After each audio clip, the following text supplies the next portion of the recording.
Good morning guys. അപ്പോൾ രാവിലെ നമുക്ക് ക്ലാസ് ഉണ്ട്. അപ്പോൾ ഞാൻ ബസ് സ്റ്റോപ്പിലോട്ട് പോവുകയാണ്. അതിന് നമ്മൾ തന്നെ ക്ലാസ്സിലെത്തിയിട്ടുണ്ട്. ഫസ്റ്റിൽ നമുക്ക് ഇൻറ്റേർണൽ ഡിസീസിൻ്റെ ലെക്ചറായിരുന്നു.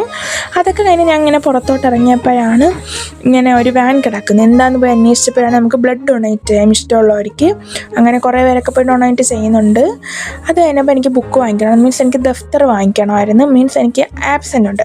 അപ്പോൾ ഒരു ആബ്സെൻറ്റിന് ഒരു ദഫ്തർ വെച്ച് കൊടുക്കണം. ഒരു ദഫ്തറിന് എന്ന് വെച്ചാൽ 15 പേജൊക്കെ കാണത്തുള്ളൂ. അതിൽ നമ്മൾ എന്നാണ് ആബ്സെൻ്റ് എടുത്ത ആ ദിവസത്തെ ആ ക്ലാസ്സിലെ ടോപ്പിക് എഴുതി മിസ്സിൻ്റെ കൊണ്ട് കൊടുക്കണം. അപ്പോൾ മിസ്സ് നമ്മളെ ക്വസ്റ്റ്യൻ ചോദിച്ച് നമ്മൾ ആൻസർ പറയുകയാണെങ്കിൽ നമുക്ക് ആ റീവർക്ക് കംപ്ലീറ്റ് ആക്കി തരും. അപ്പം എനിക്ക് പനി വന്നപ്പോൾ ഞാൻ ആബ്സെൻ്റ് എടുത്തിട്ടുണ്ടായിരുന്നു. പിന്നെ എൻ്റെ ഫ്രണ്ട്സിനും ഉണ്ടായിരുന്നു. അങ്ങനെ ഞങ്ങൾ ദഫ്തറൊക്കെ വാങ്ങിച്ചു. അപ്പോൾ ഒരു ദഫ്തറിന് 1000 സോമാണ്, മീൻസ് നാട്ടിലൊരു 8-9 രൂപ അങ്ങോട്ട് അടുപ്പിച്ച് വരും. അതൊക്കെ വാങ്ങിച്ചതിന് ശേഷം നമ്മൾ രാവിലെ ഒന്നും കഴിച്ചിട്ടില്ലായിരുന്നു. അങ്ങനെ നമ്മൾ വേഫേഴ്സ് വാങ്ങിക്കാൻ കയറി.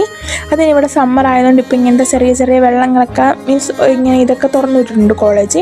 അത് കഴിഞ്ഞ് എല്ലാവരും അവിടെ നിന്ന് ബ്ലഡ് ഡൊണേറ്റ് ചെയ്യുന്നുണ്ടായിരുന്നു.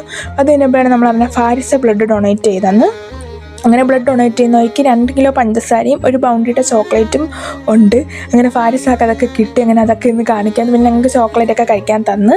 പിന്നെ നമ്മൾ പോയി വേഫേഴ്സൊക്കെ കഴിച്ച് അത് ക്ലാസ് കഴിഞ്ഞ് വന്നപ്പം അപ്പാൻ്റെ താഴത്തെ പാർക്കിലിരുന്ന് ഞാൻ ഊഞ്ഞാലാടി. ഗൈസ്, ഊഞ്ഞാലാടാതെ ഇപ്പോൾ എനിക്കൊരു ദിവസമില്ല.